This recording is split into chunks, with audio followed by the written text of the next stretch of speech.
Hello, good morning. It's on. It's not, can you hear me? Yeah, we did. This microphone is eating batteries. Some reason. Wow. They were new yesterday. I was going to say, did they just put new ones in yesterday? Something's wrong with the microphone, I think. Or the batteries. Or the batteries, who knows? They were cheap. They were cheap? Yeah. Probably the batteries.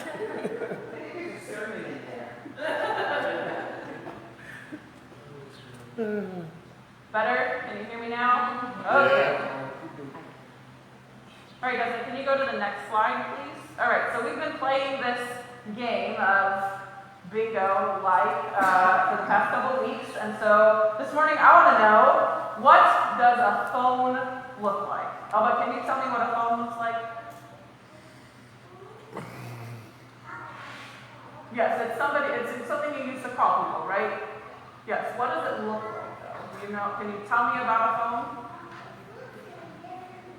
It looks in different ways, that's true. What else?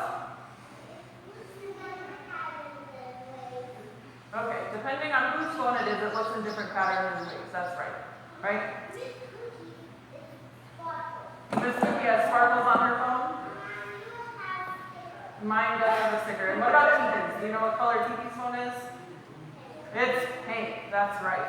For those of you who don't know, my sister-in-law has a pink phone case. It looks a little bit like neon duct tape on the back. Pink, that's right, Lydia, pink. Okay. She is using my phone this morning, that's true, because hers is at home charging, right?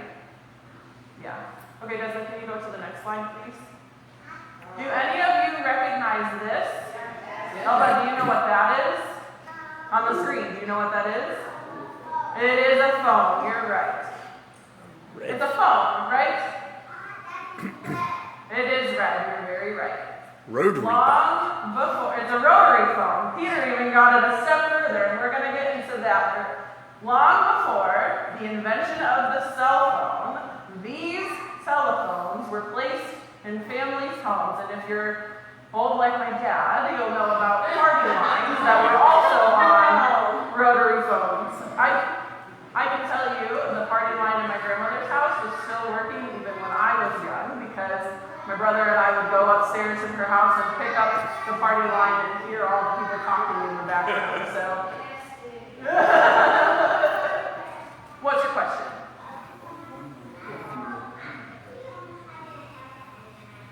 You will have a phone when you grow up, I'm sure of that. Yes, yes. So I know that most of the adults in the congregation will be able to explain how you use a phone like this. I'm sure that Elba and Lydia have no idea. But like I said, my grandparents had a rotary phone in their house when I was growing up, so I know how to use one, even though some people in my generation might not, right? And it's a challenge because you have to quickly get the next number, or it messes up the whole pattern and you have to hang up and start over, right? When you would answer this phone, there was no caller ID, and you had no way of knowing who was calling you. You would pick up the receiver and say, hello? The person on the other end would introduce himself or herself by stating a name. Names are very important. Knowing someone's name is important in building a good relationship. Choosing a name for a new baby is an important decision. You live with that name for your entire lives. Names are important. I wonder if any of you know how you got your name.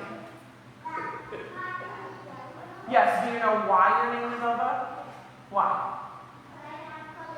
Because you have curly hair. Do you want to know the real reason that your name is Elba? Because Poppy's dad's mom's name was Elba. We named you for Poppy's grandma. Do you know what your middle name is? What's your middle name? Can you tell me? You don't know? It's Rose. Did she? Okay. Do you know why your middle name is Rose? Do you know why your middle name is Rose? Yes, can you tell me why? It's a part of your Alvarez PO. That's true, but do you know that Poppy and I picked that name because Stephanie's mom's name was Rose? So my great-grandmother, your great-great-grandmother, was Rose, and so your name is Elba for Poppy's grandma, and Rose for my great-grandmother. Did you know that that's where your name came from? Yeah. And I'm sure that you all have similar stories for your names or the names of your children, or maybe it was just a name that you liked, but at the end of the day, names are important. And I would encourage you, if you haven't told your children where their name came from, to share that story with them.